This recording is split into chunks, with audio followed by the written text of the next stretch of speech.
बाबा केदार के जब आप दर्शन करते हैं तो कहा जाता है कि केदारनाथ की यात्रा तब पूरी मानी जाती है जब आप नेपाल में भगवान पशुपतिनाथ के दर्शन करें। लेकिन आप किसी कारणवश अगर नेपाल नहीं जा सकते हैं तो आपकी यात्रा अधूरी नहीं रहेगी। आप हरिद्वार आकर भगवान पशुपतिनाथ के दर्शन कर सकते हैं। हरिद्वार में भगवान पशुपतिनाथ का एक भव्य मंदिर है जो कि श्रवणनाथ मठ में है। यहाँ की खास बात यह है कि जिस पत्थर से नेपाल के भगवान भोलेनाथ का पशुपतिनाथ के मंदिर में शिवलिंग बनाया गया था, उसी पत्थर से यहाँ पर भी शिवलिंग को स्थापित किया गया। इस मंदिर की क्या और विशेषताएं हैं, इस पर बात करने के लिए हमारे साथ हैं मंदिर के पंडित जी, पंडित रजत। मैं आपका कहाँ से हैं? पंडित रजत भट्ट, मैं उत्तराखंड से। अच्छा। हाँ जी। ये जो पशुपतिनाथ मंदिर है हरिद्वार में, इसका क्या महत्व है?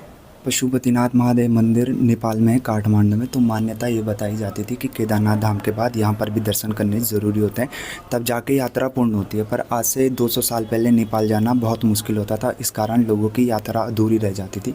तो नेपाल के जो राजा थे एक बार यहाँ पर आए हरिद्वार में, तो यहाँ कर देखकर बड़े प्रभावित हुए, क्योंकि हरिद्वार एक मुख्य द्वार है। कहीं भी जाना होगा बद्रीनाथ केदारनाथ तो लोग पहले यहीं पर आते हैं। तो उन्होंने नेपाल के जो राजा थे उन्होंने बाबा की स्थापना यहाँ पर करवाई, ताकि जो लोग नेपाल नहीं जा पाएंगे तो यहाँ पर दर्शन कर सकते हैं।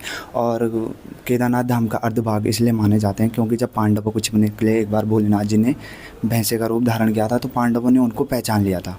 अब जैसे ही बाबा धरती में समान लगे तो भीम ने पूंछ पकड़ी थी, तब जाके इनके अर्धभाग बनते। जो पीठ का हिस्सा है वो वहाँ है केदारनाथ में, और मुँह कैसा नेपाल काठमांडू में। तो मान्यता ये थी कि केदारनाथ धाम के बाद यहाँ पर दर्शन करने ज़रूरी होते हैं, तब जाके यात्रा पूर्ण होती है। जो ये बाबा की प्रतिमा बनी है यहाँ पर, ये किस पत्थर की बनी है और किस तरह की मूर्ति है? ये सलेटी पत्थर बोलते हैं शायद कुछ इसको। अच्छा। हाँ जी। कितनी मूर्ति की कैसी है ये? ये पंचमुखी महादेव है यहाँ पे।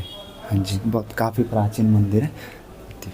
पर एक खास चीज़ देखिए, ये रुद्राक्ष जो लगे हैं यहाँ पर, ये झूमर जो बना है, ये इसका क्या खास कुछ महत्व? ये तो पहले से लगे हुए हैं मंदिर के। कितने होंगे इसमें रुद्राक्ष? ये 1.25 लाख।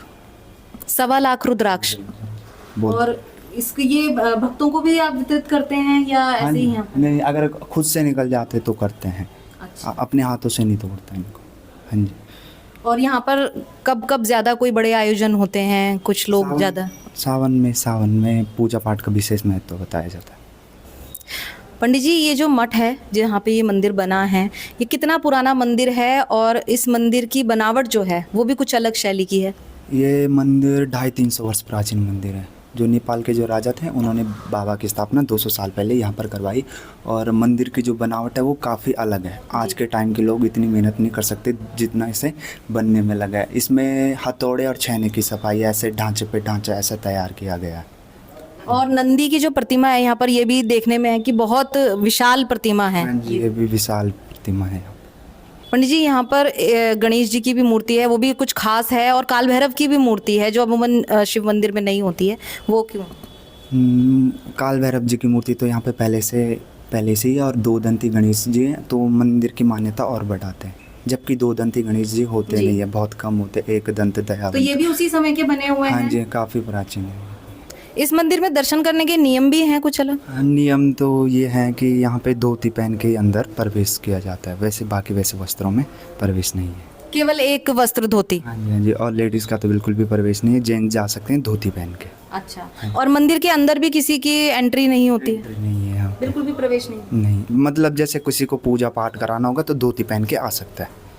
अच्छा, जैसे कई मंदिरों में विशेष श्रृंगार किए जाते हैं भगवान के, और विशेष आरती भी होती है, तो शयन आरती है, सुबह की आरती है, तो अलग अलग तरह की आरतियाँ होती है। इस मंदिर में क्या खास है? सुबह शाम की दोनों की आरती होती है और श्रृंगार भी होते रहते हैं। तो श्रृंगार किस किस तरह का करते हैं? भस्मिका हो जाता है, श्रृंगार फूल माला इत्यादि इनसे ही होता है। और आरती में कुछ विशेष जो है भगवान की आरती होती है शाम को?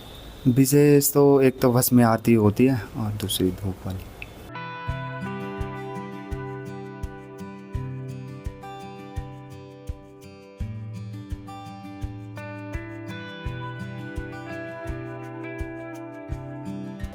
इस मंदिर तक पहुंच भी बहुत आसान है।